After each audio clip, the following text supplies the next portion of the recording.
Hello everyone, welcome back to my channel. My name is Joe. I'm a bag collector and Hermes bag authenticator.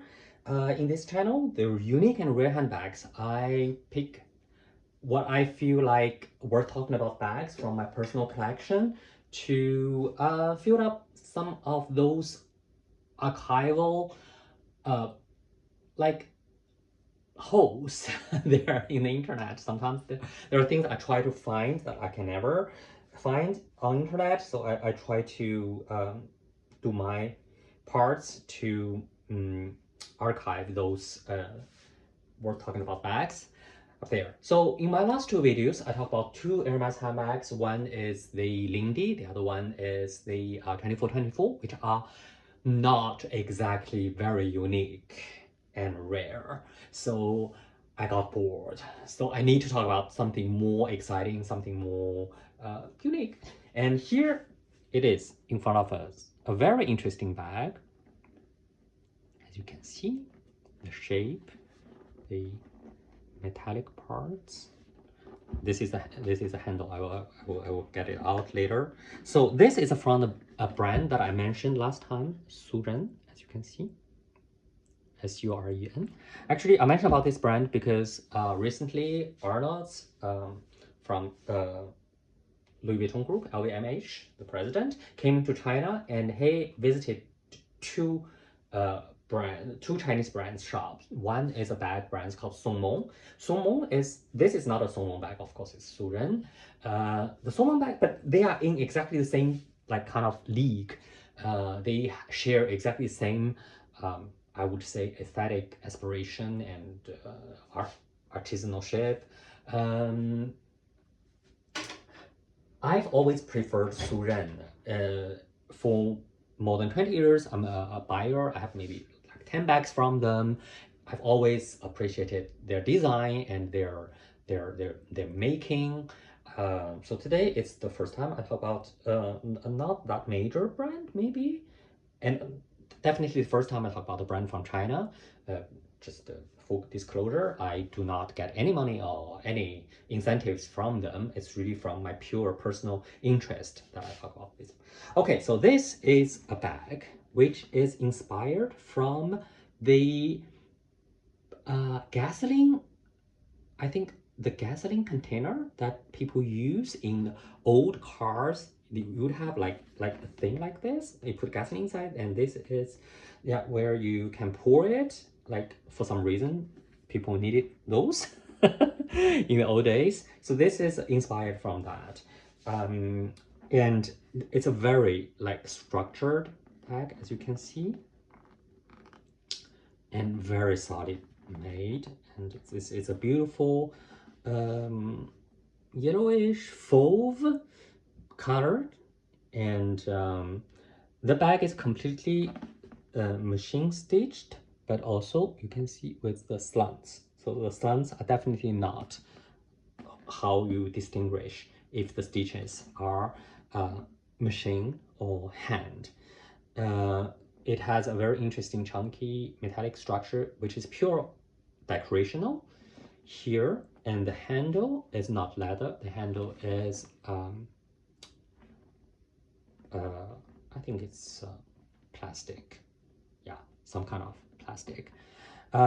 This bag is not expensive either. I would say it's around 300 euros, around that price. I don't remember how much I paid for it, but most of their bags are around that.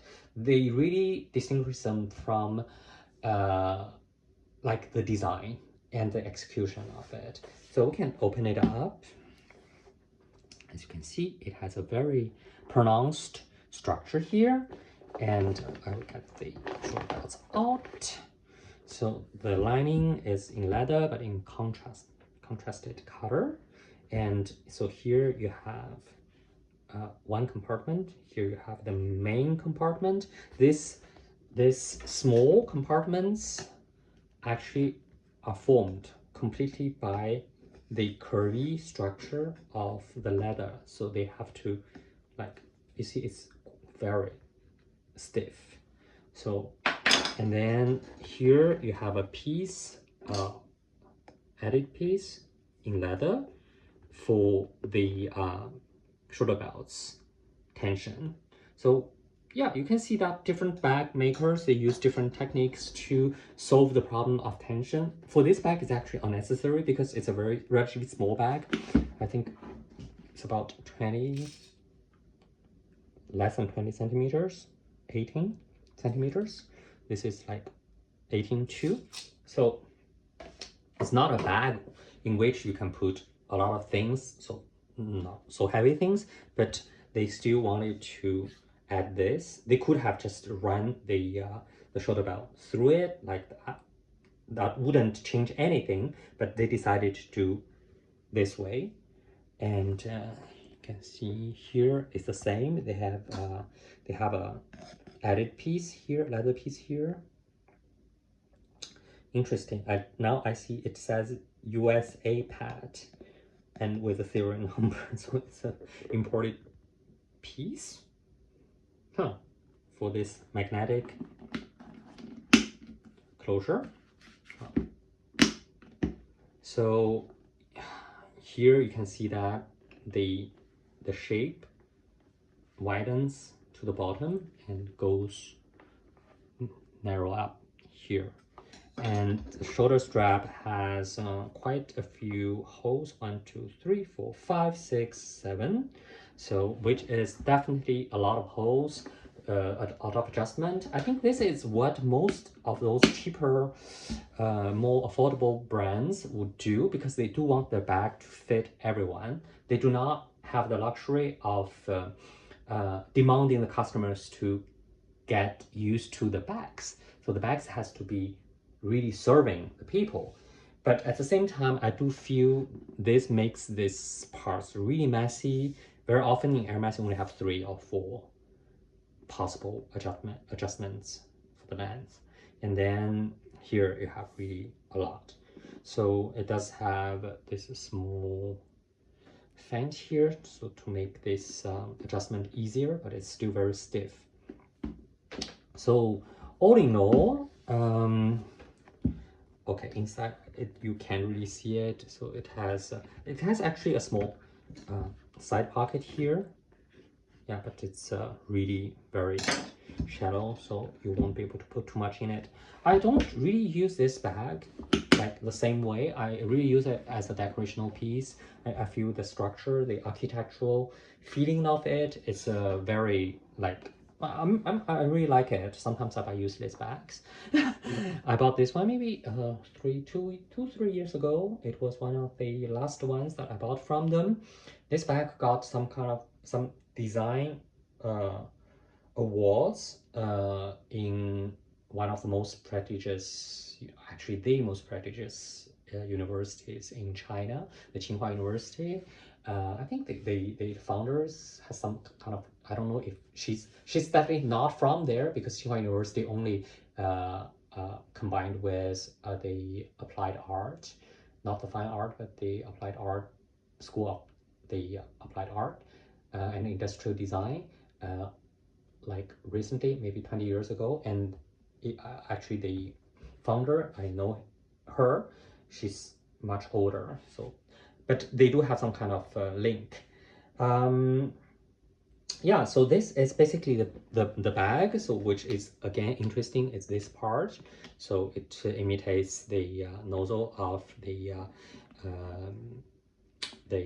gasoline container, which was used. Yeah. So basically, I use it this way. It can be used as a like almost like a clutch sized like little handbag, or a crossbody. Well, when you're on the go. So yeah, so this is the bag that I want to talk about today from Suren, a Chinese brand. I do feel that it's this bag and clothes designers from China, they are getting a lot of more attention, at least in the fashion circle itself. Also in the market, because there's a Chinese brand called Icicle. Icicle. I think, I don't know how to pronounce it. It's a more like almost like a Loro Piana, Brunello Cucinelli kind of brands, which bought a whole building next to the Four Seasons in Paris, which is under the name of George Fifth. So it's like a whole building, like different, like 3 or 4 floors. It's that Chinese brand. And Songmong and also like Suren, these bag makers, if they are getting attention from someone like Arnaud from LVMH, that definitely there to be noticed. And it seems that he bought a couple of bags from them. I won't be surprised if he invests some through either LV, Louis Vuitton or one of the LVMH funds. So that's well, that's the future, right? So I will be definitely keeping an eye on this Chinese brands.